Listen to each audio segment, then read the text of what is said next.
I want to do a video here talking about a person I had in one of my earliest clinics that really hit home the concept of how powerful the addiction to nicotine can be, and also a few other lessons very relevant to addiction. I talk about her experience extensively in the video that I have on heart and cardiovascular problems. And I'm not going to spend a lot of time talking about her specific disease here, but what I do want to talk about is the extent of control cigarettes exerted on her at different points, even in the face of terrible circumstances. She's a woman who had a condition called Buerger's disease. Buerger's disease is one form of a peripheral vascular disease. It's unique though. It almost exclusively only happens in cigarette smokers. You see, you may say you know people who you've heard of or that you know who've had lung cancer who never smoked a day in their life. That happens. It's not as common as smokers, but it happens. And same thing with diseases like emphysema, which, again, primarily smokers seem to get, but there are non-smokers who get it. There's genetic reasons that can occur. But Buerger's disease is a disease that really happens in smokers, and it seems to be a reaction that specific people have, a rare condition, to nicotine. At the age of 35, she was diagnosed with the condition. Now, she had had problems for many years before this with peripheral vascular effects and was having a lot of pain and a lot of circulation issues, but they never made the diagnosis of Buerger's disease until she was 35.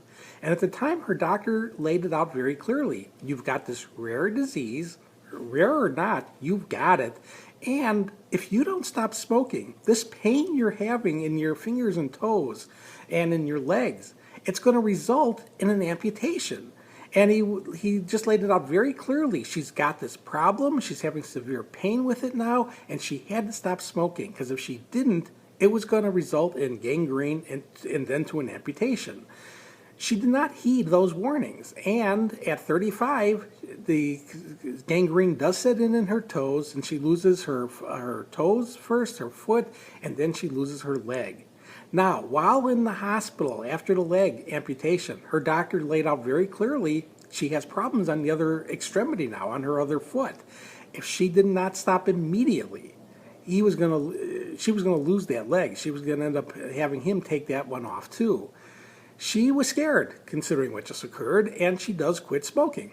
She quits for 3 full years. And she's fine, no circulation issues. She's on a prosthetic leg. She's getting around well. She's working, socializing. She's doing very well. Her life has gone on. She's at a party one night, 3 years after she quit smoking, and someone offered her a cigarette. Now, she's figured she's been off for 3 years. She's got this under control. There's no way she's going back to smoking with what she knows, so she thought she'd have one. If she liked it, she'd smoke one or two every now and then. She didn't like it, she wouldn't smoke anything. That's what she thought. She took the cigarette. It wasn't a particularly good cigarette. In fact, when she reflected back, she said it was a raunchy cigarette. She hated it. It was terrible. The next day, she was up to a pack and a half a day. A few days later, she lost circulation in her remaining foot. And she goes to the doctor because she's scared. She's lost circulation. And her doctor is just flabbergasted that she went back to smoking and told her, if you don't stop immediately, you're losing that leg. He stuck her in anticoagulant drugs. He stuck her on vasodilators. He was going to slow it up as long as he could, but he couldn't stop it. And he was just trying to buy her time. And he sends her into a clinic that I'm conducting at this point. This is when I meet her. She's 38 years old now.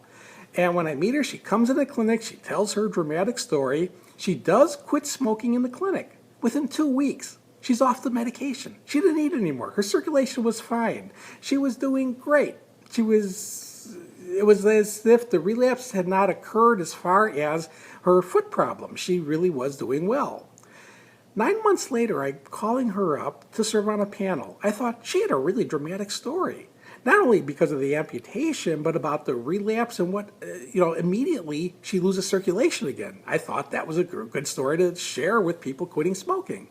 When I get her on the phone, she says, she can't make it. I've been in the hospital the last couple of months. She's kind of stuttering or stammering as she's saying this.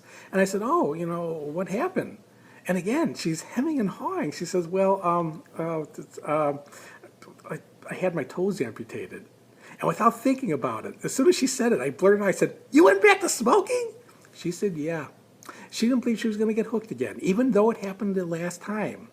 This time, she couldn't get off. She lost her toes, and she eventually lost the foot and the second leg.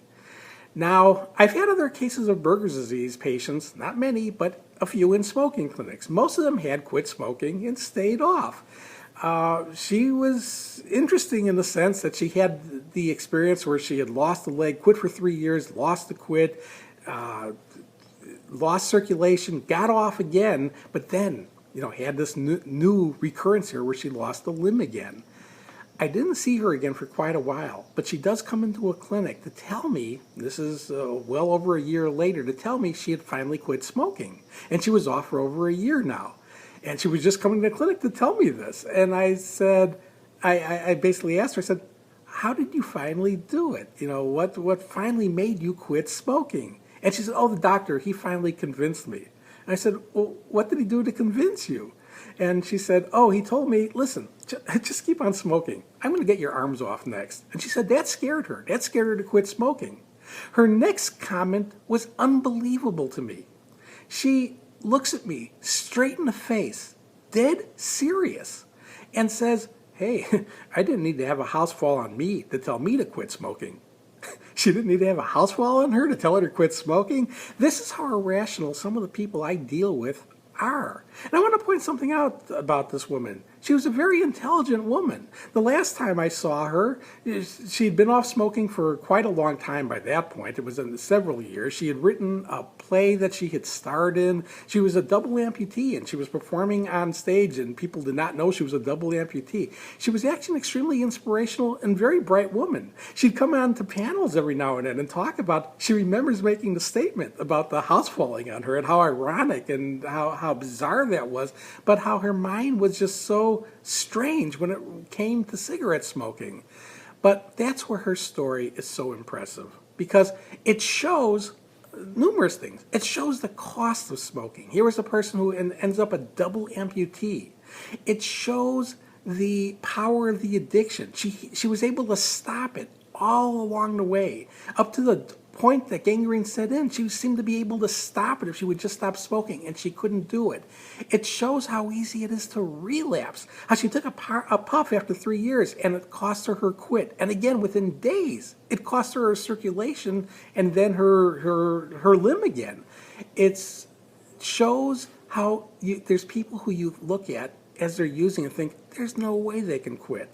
Anyone who was dealing with her during the time period of the first or the second amputation, knowing if she could just quit smoking, she could stop the amputation. But she doesn't.